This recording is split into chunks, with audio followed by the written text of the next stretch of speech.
What is going on, ladies and gentlemen? We are back. Wonderful Walks in Golf. It is Masters Week. We are Yes. live from the Champions Yes. Dinner. Live from the Champions Dinner. Dude, I know they're eating well tonight. They are eating extremely well. We're going to dive into everything Champions Dinner this year, everything Champions Dinner of years past, what our favorite Champions Dinners were of all time. And then we're going to get into our picks of this year. I think we've got extremely vast options this year because we haven't seen 20 players in the field really tee it up more than a couple times due to this LIV tour. You might have heard of it. But we've got some serious game going on this year. I think when we were making our list, Dante, we had 15 live players and a quick 15 PGA Tour players too. That were like, man, if these guys and the stars align, things could happen, and these guys could go and ended up winning it. I think we've got a really deep field this year, which is just going to make for exciting golf, especially because the weather's going to get iffy down in Augusta this weekend. Yeah, the weather's going to be nasty. I'm not too happy about it because I don't know. I just feel like when the Master comes around and give or take whatever year it is based on how Easter falls, and this year it's going to be on Easter weekend. It's like spring is full bloom, full in season, and I don't know. Sun comes out, everybody's outside smiling and chirping and having a good time, and it just sucks to see that the forecast for the Masters, the holy grail of weeks that we all look forward to for golfers, is just going to be an absolute gray, muddy mess. And it's such a tease, right? Like it's such a tease because it's perfect weather right now for the practice rounds. It looks like it's going to be perfect weather for the par three, so we're at least going to get to see maybe some some hole in ones and whatnot. But when the weekend comes and like it really matters, I think we're going to see a really tough test of golf just because of the simple fact of it's going to get ugly. So who's going to be a mutter? Who's going to be a mutter, like Dante loves to say? True. I feel like those days in my game have passed, but it'll be interesting to see. I've always used to say you got to go out and play in it because what if you get stuck in a tournament round and it rains or whatnot? But maybe I'm getting old, but man, oh man, I just do not like playing in the harsh conditions unless I have to. Actually, I have to take back that statement. If it's warm and wet, I'd rather take that than it be 50 degrees with 30-mile-an-hour winds, but you can feel the cold air still hitting you like we've been having the past few weeks before like the first day that it's been actually warm. I think I would choose wet and warm over sunny 50 degrees with 25-mile-an-hour winds of cold air. I 100% agree. This weather we've been having up until this past week has just been absurdly windy, and the wind can go pound sand. I cannot stand the wind one bit. Wow. Okay. So I pulled up the weather on AccuWeather for Augusta, Georgia. So what's today? Tuesday. It's 77 for a high. Tomorrow is going to be a high of 89 degrees. Steamy. Then an afternoon thunderstorm on Thursday, high of 85. Low, actually very light wind, 0.05 inches of rain. So Thursday, they'll probably be all right. They get one day of good weather in, right? I think and then the weekend comes, and it's just going to be absolute bonkers. Yeah, Thursday, 55% chance. Friday, 97% chance of rain. 68. Yeah, we're going Thursday, 85 degrees to Friday, high of 68. So they'll probably get one decent day, and the rest is just going to be, Saturday, heavy rain and a thunderstorm. So I'm assuming the Masters is most likely going to get pushed to Monday. A Monday finish. That would be super interesting to see. We haven't seen that. I don't think in my time anyway. Not in my time. My 1994 born time. Relax. We don't need it with the age. All right. Don't make me feel any more older than I am. I'll keep the age conversation at bay. Well, before we get Ooh. into these champion dinners and what we like and what we don't like, guys, go check out our spring tradition collection at wonderfulwalksandgolf.com/shop. We've got dad hats, we've got trucker caps, we've got quarter zips, we've got pullovers, we've got crew necks. Go check it out, guys. We've got something for everyone in the family, and it's exclusive to the spring tradition, the Masters Week. Once it's here and gone, it's gone forever until next year. So go pick up a piece for you, your father, your sister, your mother. There's something for everybody out there. So go check it out, guys. www.wonderfulwalksandgolf.com. If you guys are checking us out on the YouTube or Facebook page or Twitter page, be sure to tune in. If you miss it, if you're checking it out on Spotify or iTunes tomorrow, that'll be Wednesday the 5th. Go check it out on YouTube. We're going to share our screen here and kind of get into these Masters club dinner options, as they used to call it, the champions dinners now, and get into some of the great champions dinners of years past. I think, Dante, we were talking this year about Scotty Scheffler's, what looks like great Texas barbecue, and it looks pretty yummy.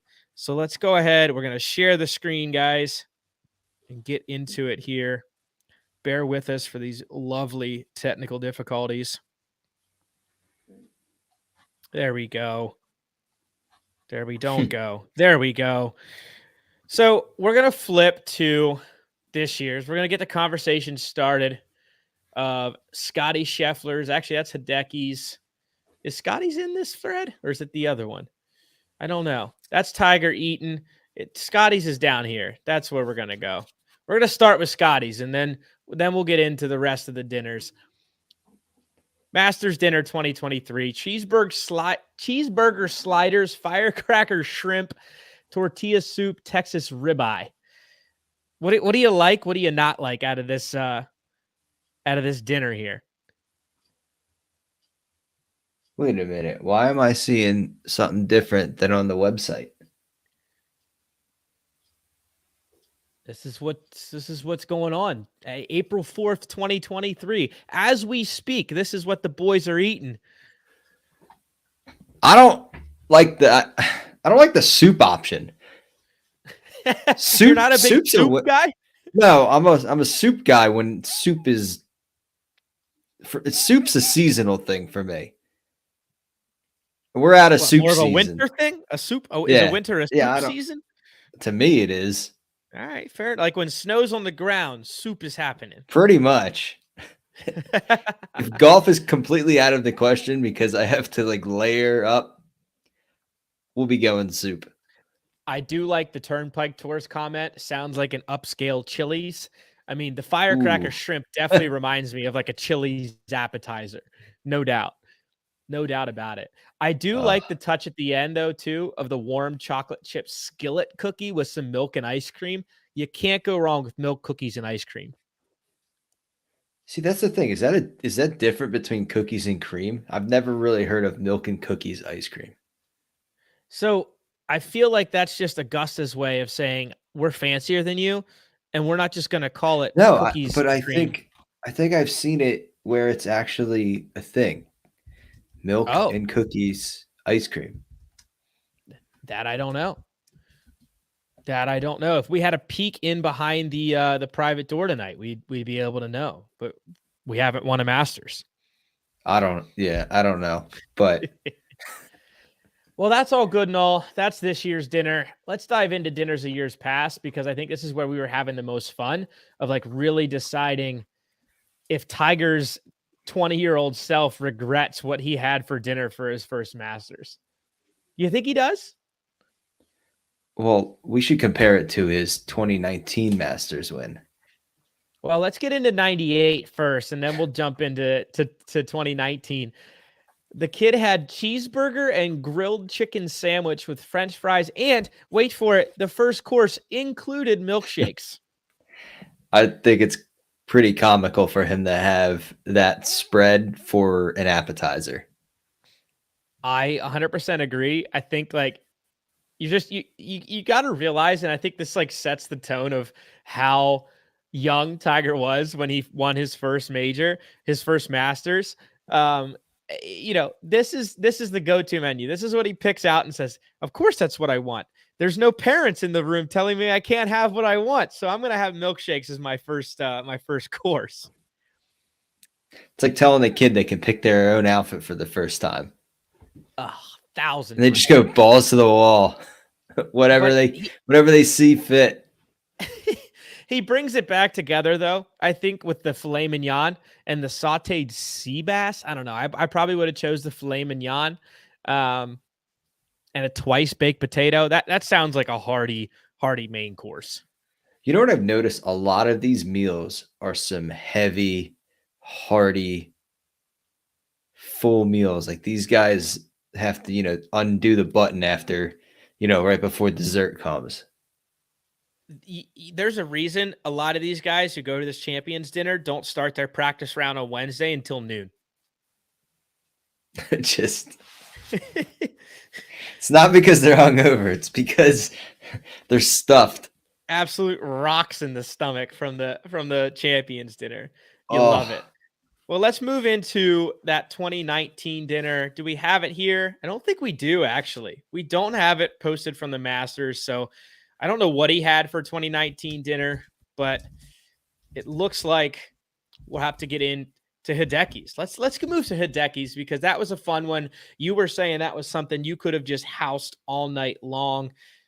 Let's get into it. The miso glazed black cod. I think anything miso glazed is just phenomenal. Like I could have miso on anything and it would be delicious. I was more looking at the Wagyu A5 beef ribeye. Like You think you've you think Googled they ship that in? probably. Have you seen pictures of that? Like those Oh, types of steaks? a Just the thousand percent. marble, the marble between the fat and the beef is just I've never had It's it. I mean, I've had a it's pretty. Wagyu burger before for the first time not too long ago, but I mean, obviously it's probably I mean, that was phenomenal. Oh, look at that. I mean, just can you get enough of that marble? And you got Whew, like you got a 5-star chef in the back knowing how to cook that to the T. I love it. He I love it. he That picked a that looks winner there. phenomenal. He did, and you know what I realized about Hideki's that was different from a lot of other folks? 3 courses, not 4. Only 3 courses. Yeah, just kept it really like clean. Nice little mushroom and veggies with the steak because the steak is just the main, focus of everything. And a little Japanese strawberry shortcake, which I can only imagine with the sponge cake, the whipped cream, and the natural strawberries was to die for. Yeah, I'm not disagreeing with you on that one. I'm getting I'm hungry. I'm a big fan. The mouth's watering a little bit here.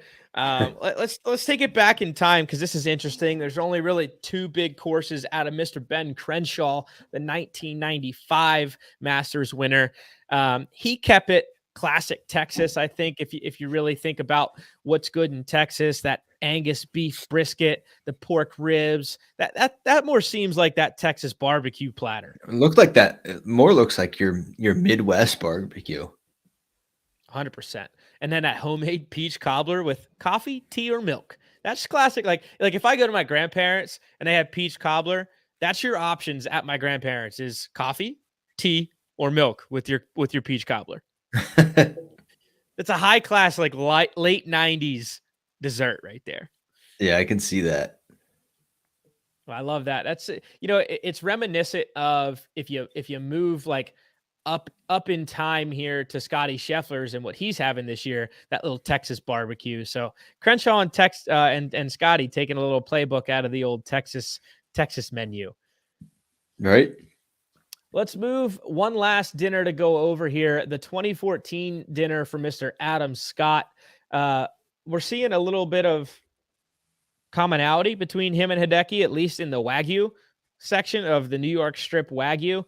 I wonder how much Australian Wagyu differs from maybe Japanese Wagyu. Are you the Wagyu expert? Do you know any difference of Wagyu by nationality?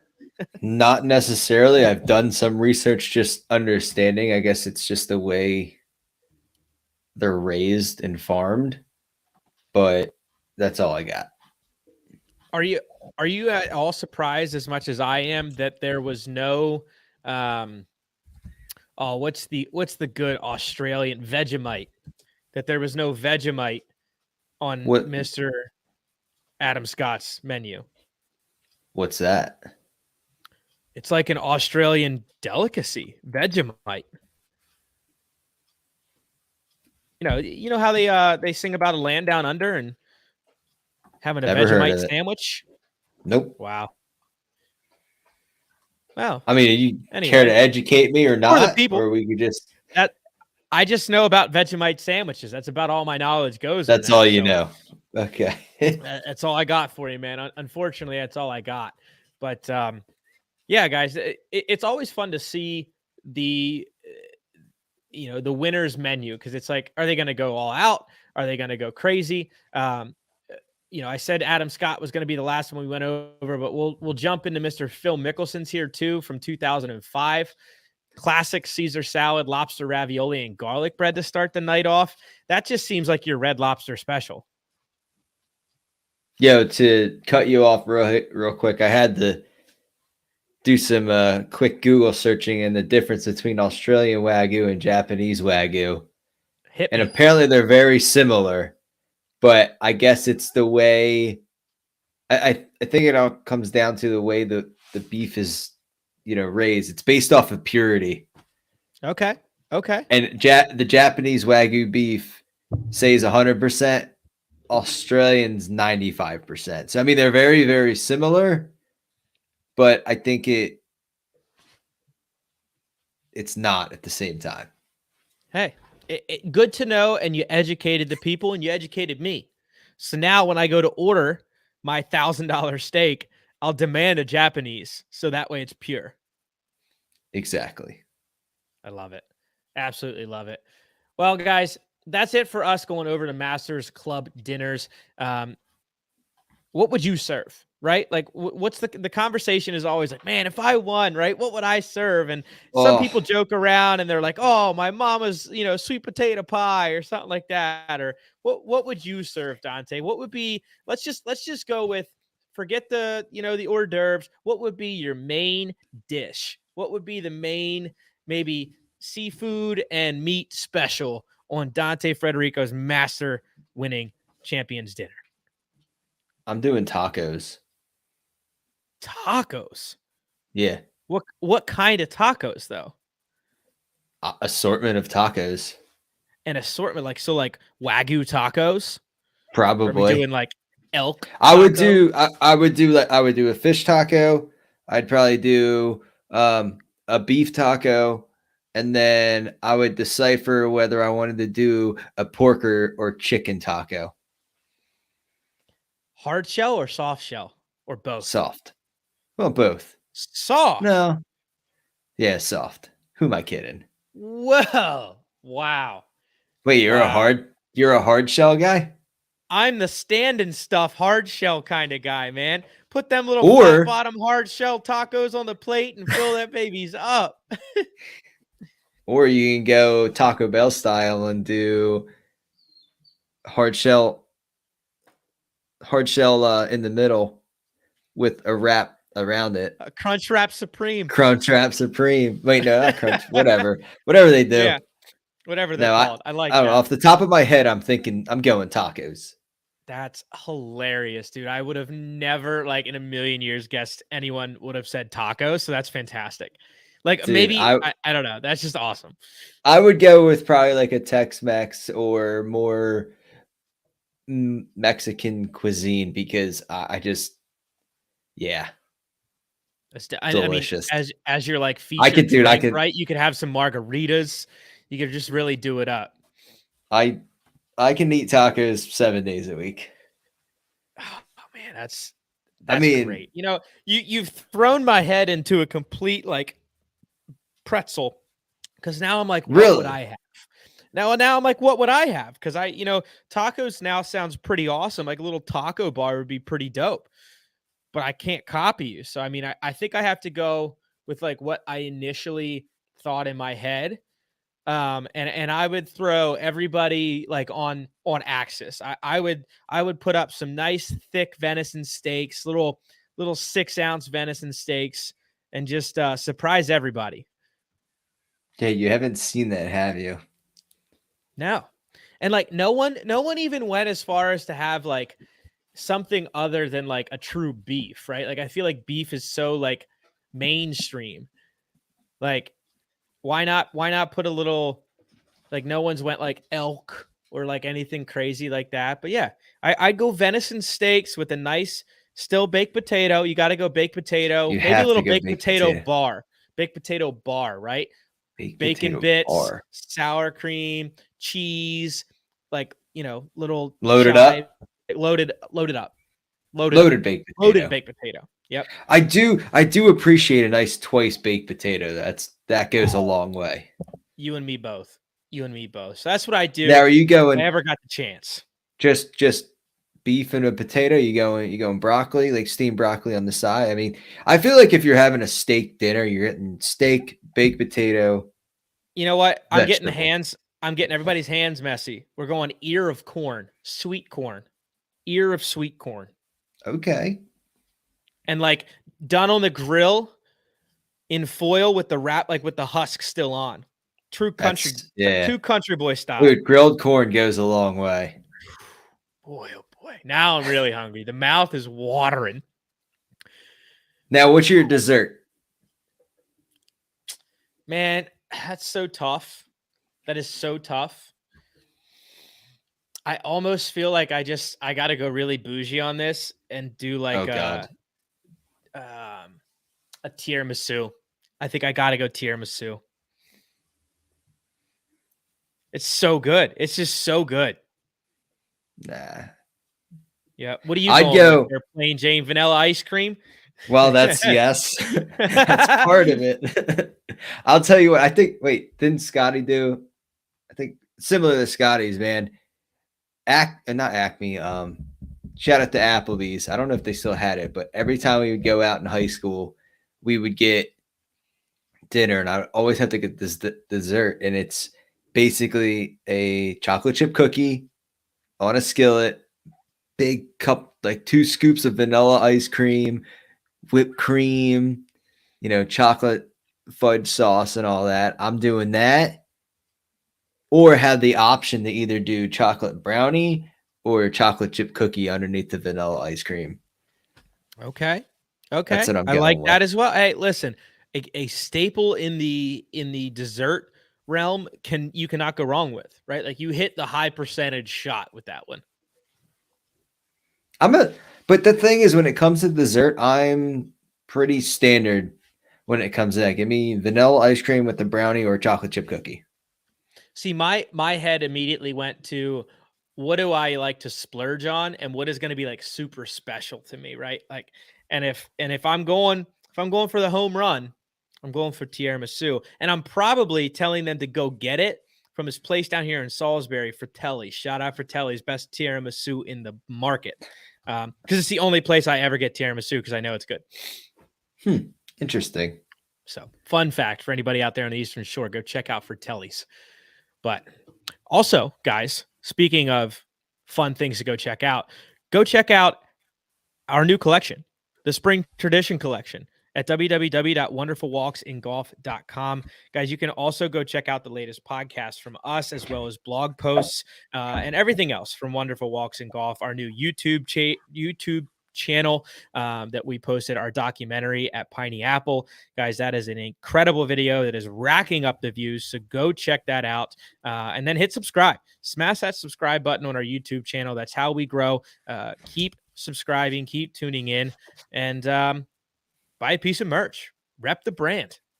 Show out. Yes, sir. Yes.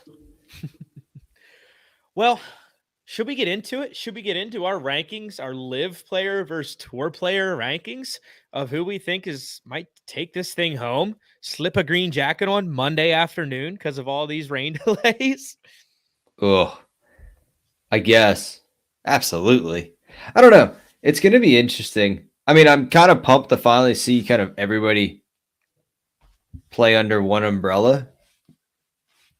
and I know probably some of the tour guys are excited as well. Everybody's just, we watch the news and all that. Everybody's just excited to see it. Plus, it's the first major and it's the Masters. But I'm interested to see how everything plays out. I do think a winner is going to be a sleeper. I love that pick. I think so also. We've got so many heavy horses and a horrible like docket of weather. I think someone has a phenomenal chance of taking it home on a Monday. Pop quiz for you, for our listeners. The Masters actually has required a Monday finish twice ever.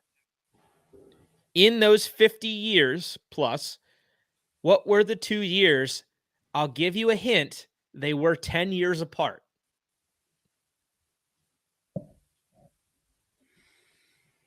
I feel like it was a long time ago. Boop, boop, boop. 60s, 70s. The first one was in the 70s. I'll give you Ooh, I another was hint on that. close. I was So the close. first one to ever finish on a Monday was in the early 70s, 1973. And the second ever to finish on a Monday, 1983. That could win you Okay. a little Masters trivia one day. Sure would. I So agree there. are we on deck for another? Quite possibly. With that being said, if you want to look at who won, it's right on pace with a little no name, a little underdog. Tommy Aaron won in 1973. If you ask yourself who's that, you're very right in asking yourself that, because I don't know either. I don't know. But the big Walrus was the winner in 83. Craig Stadler, big winner in 83. So the Walrus. We don't have good nicknames, Tangent. We don't have good nicknames like that in golf right now. We need to bring Not that back a little really. bit. Not The anymore. Shark, the Walrus, the Black Knight. Arnold Palmer was the King. The Great Bear was Jack Nicklaus. I mean, do you think it's because, and like again, tangent off a tangent. Do you think it's because like a lot of these guys were playing when it was like the radio era and like the newspaper era, so the writers had to be more creative? Now we're in like the TV, blog, vlog Yeah. era where everything's just in front of our faces. That's a great observation. And I think you're trending in the right direction as to that. Well, Because thanks. think about it. You have Tiger, Big Cat. Kind of seems to be the last one that really kind of came in with a nickname per se, and that's kind of as the years, early 2000s is where we're transitioning into more internet based and blog based, and there's really not, you're looking for those newspaper headlines for you to grab, pay 25 cents and have your reading material for the bus on wherever you're going, or the train, or whatever commute that you have to do. And you had to make it way more interesting to get it published and to get it read by the masses. So I think, off the tangent, but I think that's a massive reason why we just don't see these incredible nicknames, and Craig Statler, the Walrus, just spawned that The idea in my head. walrus. The Walrus, dude. Come on. I know he had like the mustache and everything. Like it was iconic, but come on. You're gonna name a guy a walrus? That's a little harsh in the beginning unless he truly accepts it. But Yeah. I there you think they're are. definitely going to have a Monday finish, because if Sunday looks like a beautiful day, it's Friday and Saturday look terrible. Yeah, And totally if agree. Saturday's a washout, it looks like completely. And it really depends on if Friday decides to hammer down with rain or hold off. But I don't think that's going to happen. I think too, what's going to be tricky this year is, right, they'll probably move up the tees if it is that wet. But historically, and like what they put all this work into, was playing the Masters at the longest it's ever played, right? Lengthen the course, challenge these long hitters. The big conversation is roll the ball back. So they want them to play it long. long means slow. So these rounds are not going to play fast anyway. So if you're on a tight string as it is to get rounds in before the weather or in between weather, it's going to be tough if you've got a full washout of a day to get these rounds in. So I think we really are looking at a Monday finish, which is a phenomenal segue to talk about who's the biggest underdog here, right? Like you've got Scheffler and Rahm and even Max Homa playing phenomenal golf right now. They're your kind of big heavy hitters on the PGA Tour. You've got Brooks Koepka, who just won off of the Live, and DJ and Cam Smith, and the talk around Bryson and HV3, and is Phil even going to make the weekend and whatnot, right? You got all these guys on Live and the PGA Tour. None of them are underdogs, right? So if we're looking at true underdogs, let's start there. Where does the conversation go to start maybe cherry picking an underdog or two out of that, kind of bunch of like guys who maybe you just wouldn't have thought could win? And I think the first guy for me, I'll start it off, is a guy named Tyrrell Hatton. I think he could come out of the woodworks and be a little bit of a underdog. And I think too, correct me if I'm wrong, but I think the score is extremely not lower, but extremely, I guess, higher than what it typically would be if it's firm and fast. If they're playing it long, sloppy, wet, and bad conditions 2 out of the 4 days, I don't think they would get much more than like 8 to maybe 10 under par. No one's challenging a scoring record this year, I don't believe. I don't think so. But it's also going to be interesting because they do have that system underneath the entire course where they can, obviously their draining's perfect, and they have that like air blower underneath that can control the heat and air within the turf. So it'd be interesting to see what they can do in regards to how much moisture stays within the course. So that's another thing to keep looking out for. So I'm not so sure, but I think what you're leading into is more of these European guys who play in, and we've talked about this before. It's those who play in more conditions on tournament rounds like that are probably going to shine when it comes to, if it comes to that scenario. Yeah. The funny thing is, if it comes to that scenario, I don't think a single live player is going to be able to handle it because, one, they're not playing as much, and two, they're playing when it's absolutely pristine out. I'll get back to that comment in a second, right? Tyrrell Hatton, world ranking 17th in the world. So while, yes, he might be an underdog, I mean, a lot of rankings have him outside the top 30 in like Masters betting ranks. He's played in 6 different Masters. 2021 was his highest finish at T18, and he did shoot 79-80 last year on the weekend. However, he ranks inside top 10 in both strokes gained off the tee and strokes gained putting this year. It's the highest he's ever ranked in those 2 categories, which we all know strokes gained off the tee and keeping it in play off the tee at Augusta is probably one of the number one things, right behind strokes gained around the green being probably the most important thing at Augusta, which has the trickiest green complexes they'll play all year. So put those 2 stats together, and I like Tyrrell Hatton as kind of my little underdog. Hell, I even might put money on him this week because I kind of just talked myself into it.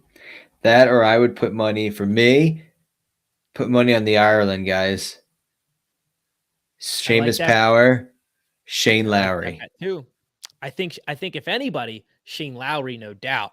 He has been not talked about in a long time. He is an Open Championship winner in Ireland, where it was ugly, the weather was shit, and he came out on top. So I do like that as well. Now let's talk about your comment about the live guys for a moment, because I'm not letting you get off the hook on that one. You said they play in good conditions. They're fair weather challenged guys as much. I'll play devil's advocate to this. They're fresh. They're fresher. They've played less of a schedule. They're clearer minded. They might have a better mental. They might not have as much mental fatigue, and they might be able to weather the storm, quote unquote. better than some of these guys out on tour this weekend. Well, devil's advocate on your devil's advocate. What if they're not as well physically conditioned from constantly playing? You know, they're going 4 days instead of 3. We could throw that into the mix. Okay, Rory, calm down, Rory. I mean, I do think, right, you look at Brooks Koepka, who just won this week, and he was talking about how fresh he feels and how mentally clear he feels. And not only that, but how good he feels finally being healthy, right? He has struggled with injury over the last 3 years, and finally being healthy for Brooks Koepka is kind of scary for the rest of the world. But if you look at other guys, right, that maybe just have that fresh mentality, I think another guy who I have not seen have this much fun around the golf course is your favorite, your guy, HV3. Yes, always pulling for He, him to get a he's a dub. he's a Carolina guy. The hometown crowd for him would be strong if he were to contend. To date, he hasn't had the best showings at Augusta, but he's playing well. He's got a fresh set of mind on him. He's got this approach where, hey, maybe he can contend for once because it's new territory for him being a live guy. Yeah, I mean, like you said, a lot.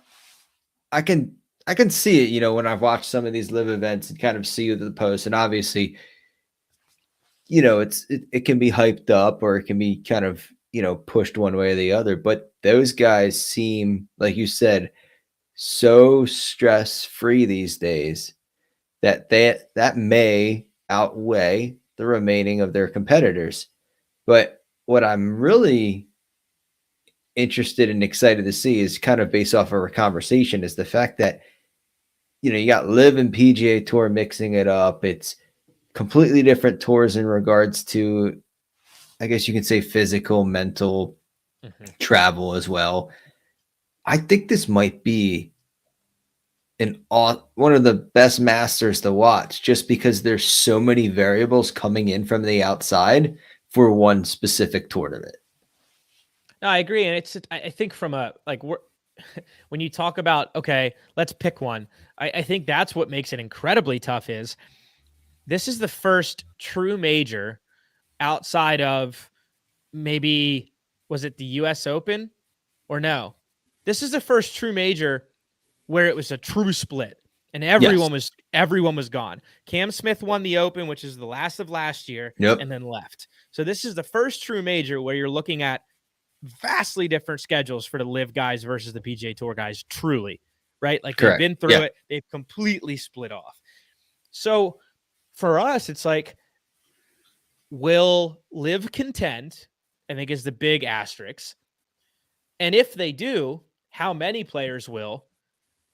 And if they don't, and this becomes just a PGA Tour race, then who out of the PGA Tour stands alone, right? Like it's very difficult for us to pick one out now.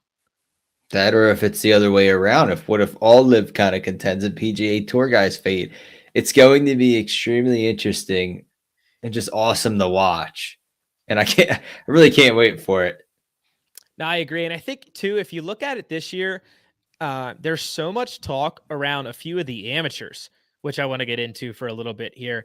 And just talking about how, especially this kid from Vanderbilt, who yesterday the buzz around him was he's knocking it past JT and he's knocking it past Max Homa, right? Like all these guys are just all of a sudden bombing the ball at lengths we never seen before again, right? Like we talk about this and rolling back the ball and doing this, that, or the other with pulling the game back. And how do we continually see another generation come forward and push the limits and extend the length of the game, right? With the equipment we have. But nonetheless, like, let's get into the amateur side of things and the talk around the buzz around these amateurs. I mean, you've got Harrison Crow, who is coming from Australia. He won the Asia Pacific. He's 32nd in world amateur golf rankings. First time out at first time out at the Masters, so it'll be interesting to see how he plays. We've got another British amateur, Aldrich Poultier. He's 18 years old. He's 32 in the world. And, again, first Masters, so can't expect much out of him. We've got the reigning Georgia Southern U.S. Amateur finalist, the runner-up, and he will actually have Willie Wilcox on the bag, which is super Ooh. interesting. Yeah, those guys are like childhood friends. So 22 years old, Willie Wilcox on the bag, Georgia Southern. They call him the big hitting Southern. So it'll be interesting to see him. And then I've got to scroll a little bit here to find Sam Bennett. Sam Bennett won the U.S. Amateur last year, returns to Texas A&M next year, but turned down actually a sponsor's invite at the Genesis. So we haven't really seen him in a professional setting yet. But funny enough, get this stat. He is returning to college for one more year and is 2 years older than Tom Kim, who has played 2 years on the PGA Tour already. That's insane. Love that stat, right?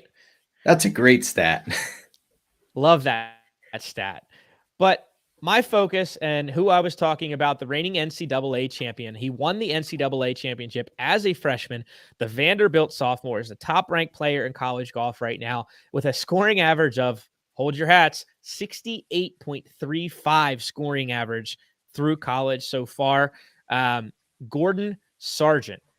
He's the big bomber that is hitting it past JT, hitting it past Max Homa.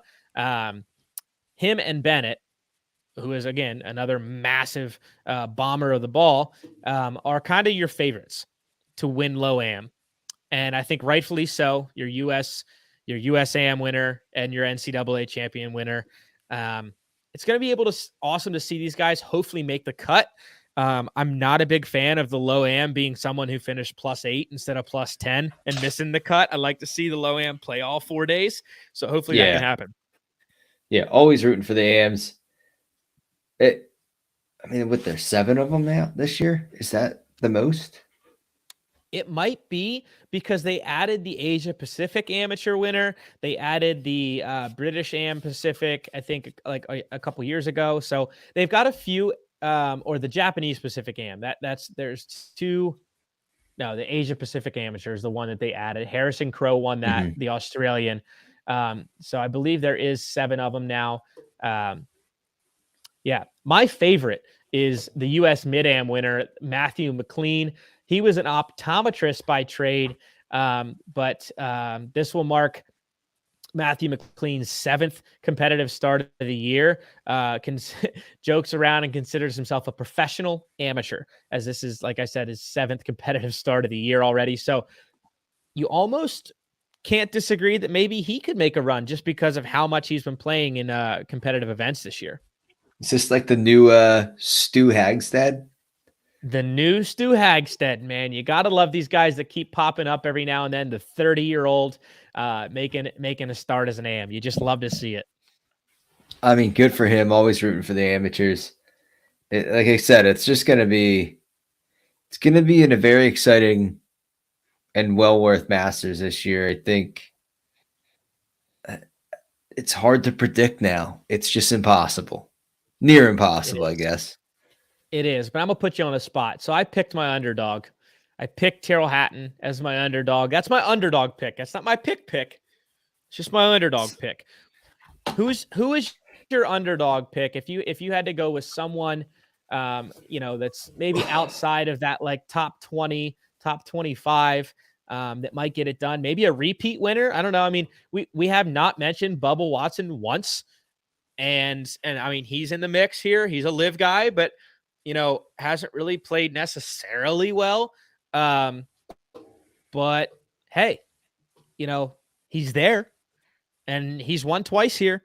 So why not a third time? But I'll let you make your own decision on your underdog pick. But I'm just throwing him in the mix.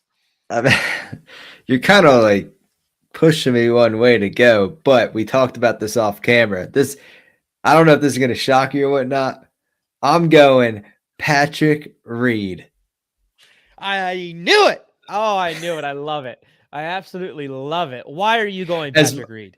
He's just one, you told me the stats that he had in his past previous performance with Liv, where it was like all sub 70. Um, Four under, Two, four under, four under. It's consistent as as you much come. as Patrick Reed is hated and is considered a cheater, hopefully he doesn't have any type of incidents is there. He's just really good. Like I think people underestimate how good he is with a lot of the news media and the backlash he gets. Like one, I do enjoy his swing.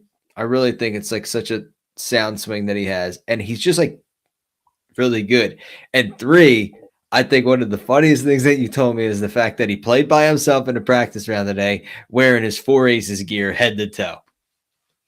I mean, you gotta love the guy. Like when he fully commits, right? He fully commits.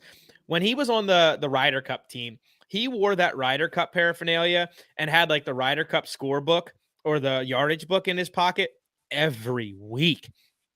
That dude latches onto something and never lets go. And I think if you look at him and how much just controversy he's been through, and he played for Augusta State and then got kicked off that team. And I think if you look at coming back to the Masters as a winner now once already, Augusta puts a chip on Patrick Reed's shoulder as if he doesn't play with one already. That guy constantly has a chip on his shoulder because, like you said, he is the cheat. He's the town cheat. He's the world renowned this. He's the world renowned that. Everyone loves talking shit on Patrick Reed. And he loves getting shit talked because it just feeds his fire. Yeah, he's the villain, I guess you could say. I like it. I like it. So you've got your underdog pick of Patrick Reed. I've got my underdog pick of Tyrrell Hatton. Now the conversation starts of who's our horse, right? Who is your pick and maybe who's my pick? I don't know. I don't know if I've just figured this out yet, but I'm going to be put on the spot to take one. Who's the guy that we think is just going to really grind it out? Because this Masters is going to be different than a lot of years past. It's going to be a tough mental battle. I just think if they get as much rain as they're predicting, not only is it going to be a mental battle, it's going to be a physical battle. It's going to be an even tougher walk because everything's going to be wet. Everything's going to be sloppy. You know, it's just going to be a true grind. And who's going to pull that out? I don't know. Who's your horse? Do you have a guy? Yeah, maybe two guys. Yeah, let's go with two guys. I think picking one guy. I think one of them is going to be Matt Fitzpatrick. I like just that. because I like feel that like he just and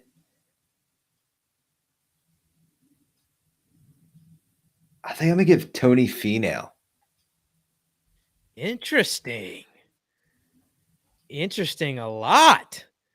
So you are going, correct me if I'm wrong, you're going Matt Fitzpatrick and you're going Tony Finau Correct. as your horses. Yes. Oh, This is my baby. picks. All right. Going with them, sticking with it. Tony. Big Tone. Finau. And the U.S. Open winner, Matt Fitzpatrick. Yes. Like that. I think, and you know what I always loved about Matt Fitzpatrick the last like 2 years? He's got Sevy's old caddy on the bag. And Sevy's a past Masters winner. Mm-hmm. So I like that. I like that a lot. He just seems like he plays with a lot of grit. I agree. I would 100% agree Just with a that grinder. statement. I feel like just a full-blown just grinder is going to take the win. Yeah. All right. So we've got you in. Tony Finau, Matt Fitzpatrick. Oh, that puts me on the spot. Where do I want to go? Who do I want to go with? You kind of snagged Matt Fitzpatrick from me. He was on the bottom of my list. Oh, man. This is just so tough. I'm going to pick a live guy just because I think it would be so much fun. And like the golf world would crumble as we know it. Like Oh, they go it would be nuts. it would be off axis. It would be absolutely off axis if if someone from Live were able to take this thing home. So I'm gonna go with the hot hand. I'm gonna take Brooks Koepka. I think he's fresh, he's healthy. He just shot back-to-back 65s at a course I've got no clue how tough it is. So it could have been the pitch and putt in Orlando for all I know. I've played there. I don't know. I don't know if I would say it's a pitch and putt, but it's resort style course. Fair enough. Fair enough.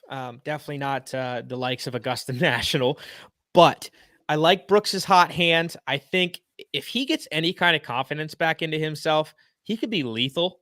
And I think that might propel him through.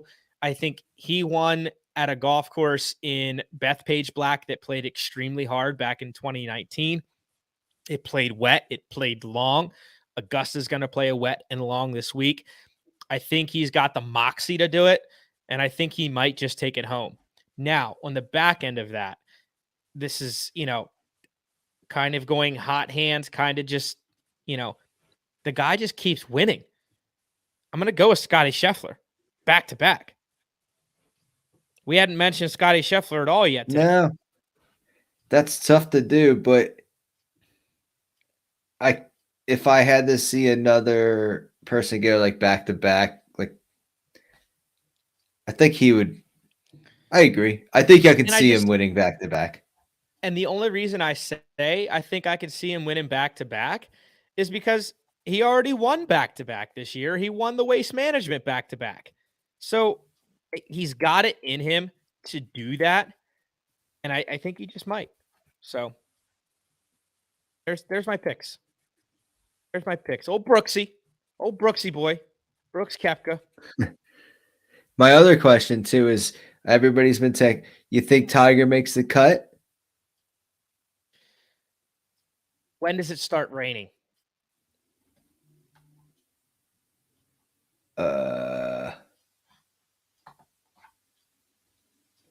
Let's see. Saturday for sure. Starts raining Does it rain Friday or no? Um yes, I just don't know when. Tiger Considerable. has Well, it. it does drop like 20 degrees though. Remember that from Friday to Saturday or Thursday to Friday, it drops 20 degrees. Nearly. Yeah. Does he make the weekend? Oh man. How much is dropping 20 degrees though? Is it from 80 to 60 or like 70 to 50? Because that's a big difference for Tiger and him getting himself ready to Okay, even it's not like play. 20, it's 85 to that's the high to 68. Oh, dude, it was 68 all evening today, and I was sweating. He's fine. He's Yeah, fine. but you ain't living in Florida sweating every day for being 85 degrees. I also don't have a surgically mechanically adhered leg, but I think he's fine. I think he's Well, I mean, but okay. then again, his press conference says that leg's been bothering him. I Yeah, and think that's he has not I what I think he want to has a hear. That's stress not what I want to fracture. hear at all. I'm just stating facts here. I think he has a I stress know. fracture that he I think he has a stress fracture that he's not admitting to because he So wants to get through this tournament. do you think that stress fracture is like ankle? Do you think the stress fracture is No, like that's up right in the higher? middle of the leg, right in the shin. Oh, that's so painful. I mean, that's Because just brutal right, if it is true. that's where it broke. Right, he Yeah. shattered his like the shin and everything. Oh, I know. I And know. you saw how they reconstructed it. I mean, it's bowed. Dude, it's disgusting. It's downright Ugh. disgusting. Um, I mean, let's look here, right? When does Tiger tee off? Because I think it's a big thing too. And if we look at when Uh, Tiger tees off, if he's got that afternoon first day, he tees off at 10 a.m. on Thursday, which means that he'll tee off at 1:24 in the afternoon on Friday, which could He not might be get good for the weather. rained out. Might get rained out. I don't like that at all. I don't like that one bit. I mean, let's be honest though. 10:18 is still a late morning tee time on Thursday. That gives him plenty of hours to get moving in the morning. If he had like one of the 8 o'clock tee times, I'd be a little worried that he'd be stiff coming into it. But 10 a.m. is perfectly fine for him. That 124 tee time concerns the hell out of me that he's going to get slaughtered with rain in the afternoon. And if he does, I don't think he has a chance. I think the guys that get by in the morning on Friday, again, here we are talking about like, right? We talked about this in a couple majors last year. The morning wave was dry. The afternoon wave was soaking wet, or vice versa. It all matters when you get this pull, when we talk about weather like this. And looking at some of these guys that are getting the morning tee time on Friday, Jason Day. Also, Gordon Sargent, amateur, if you're putting money on low am. He's got a morning tee time on Friday. He could get through before the rain comes in. Your boy Matt Fitzpatrick, 10 o'clock tee time on a Friday. Good looks for him going into the weekend. So stuff like that, I feel like if you don't look at it, you're crazy before you put the money down on who you like for this tournament. So it'll be interesting. I think, I mean, I hope, but I don't think it's going to be that way. I think the weather is just going to wreak havoc, like you said, on Friday and Saturday. So yeah, it's a shame. It is. It absolutely is. But hey, that's golf, and that's why these tournaments are held over 4 days. Yeah. All I know is I need to find a way to get myself a pimento cheese sandwich. You know, half of me is like kind of kicking myself in the butt for not I ordering a taste of know. the Masters. Seeing all the posts about the food and stuff today is like, man, I should have, but also I like money. So I don't know what I would have done with all of it this year. They upped Yeah. the amount Bills, so much. but you got more. You did. You got like a You did gallon of stuff. you did get a lot of food. Cuz I think when we did it, you got more egg salad. It was 2 containers of the food was more than the other one. So it was the pimento cheese, the egg salad, and the pulled pork. I think you got more pulled pork than the other two. I think you're right. This year they're all the same size, and it's like a pound and a half You got so each. many sides too with it though too. You got like a bunch of different desserts, didn't you? I think you Well, got two different desserts. we got the no, we got the chips and the popcorn, You're right. You're right. and I think the Either way, cookie. I wish Whatever. you're right. I wish we were kind of a bit of pimento cheese, but hey, here we are, and we aren't. So maybe next year. Yeah. Maybe next year.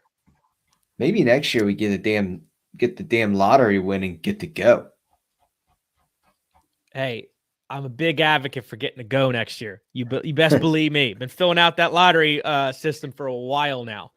Right? So, well, guys, if you haven't won the lottery tickets yet, let us know because we would love to find out maybe the backdoor way in. Otherwise, buy a piece of our spring tradition collection at www.wonderfulwalksingolf.com. Take home our little bit of spring tradition flair with you this coming year. So, guys, it's only good for the week of the Masters. Once the Masters is gone, the collection will be gone as well. So get out there, grab whatever piece of collection you like. We've got quarter zips. We've got ball casts from truckers to dad hats. We've also got some specialty items on there, guys, as well. Some canvas prints of our artistic rendering of the Hogan Bridge, the Amen Corner Bridge, the iconic bridge at the Masters. So, guys, go check it out. Go grab a piece of history from our collection and be a part of history for our spring tradition collection. So that was our Masters Roundup, guys. We will pair this podcast that we did this evening with our exciting podcast we have coming out tomorrow, which is April 5th, with Dan Hirschberg from the Amateur Golf Society. Guys, go check out that podcast tomorrow. It'll be on YouTube, iTunes, Spotify, wherever you listen to podcasts, Google Podcasts, whatever. They have partnered with the Gap of Philly Amateur Golf Society to basically spread the abilities and the opportunities amateur golfers have to play across Pennsylvania, New Jersey, and Delaware. They have some exciting events in Dante's neck of the woods. They have some exciting events in my neck of the woods, northern Delaware, southern Delaware, all across the beaches area as well. So go check it out, guys. AmateurGolfSociety.com will be where you can check the full schedule, 60 plus week-long events. That's the best part. You can basically make a tee time as you would any other day and get on some exclusive golf courses with your buddies and just have a good time on your schedule. You don't have to miss a day of work to go play. You can make it Sunday through Saturday pretty much of whenever you want to go play. And that's the fun of it, right? I don't have to miss work to go play in a tournament setting and watch my score stack up on a week-long leaderboard, which I think is the best. Yeah. That's pretty cool, especially if, like you said, you're on, I wouldn't say like a time crunch, or can only play certain days or during certain times. If you're, you got stuff going on and you still want to play a competitive round and, against people, and the only tee time you can get is the 6 a.m. early riser, you go right ahead, rather than, because I know a lot of these like in-person tournaments that do stuff like that, they'll do them at like 1 o'clock, and it's and you're traveling like over an hour or two, and it's you basically take the day almost away. I mean, don't get me wrong, we all love playing golf and tournaments, but if you want to kind of get the best of both worlds, you have that opportunity. Well, and it's super funny, right? Like we talk about this, and then I just had this whole debacle today where I had to move not only my Maryland Open qualifier, but my US Open qualifier around because something came up with work, and I had to completely upend my schedule because those are day-long events, right? Those are on that day, and if I don't make that day, I'm not making it, and they don't care. They're, it is what it is. So, excited to see this Amateur Golf Society grow, excited to be a part of it in whatever way we can, and continue to see just the game of golf grow, right? Like we saw so many people come to the game of golf over COVID, and now that means more people are looking to play competitively. They offer handicap flights, guys, so go check it out, AmateurGolfSociety.com. We're super excited to see him play, and I know Dante's excited to get in the mix as well. You bet. Well, guys, that's it from us this week. As always, like we said, you can go to www.wonderfulwalksandgolf.com, not only to check out the latest merchandise drops from us, but to check out the latest blog posts and YouTube releases from us. Go check out our YouTube page, wonderfulwalksandgolf.com.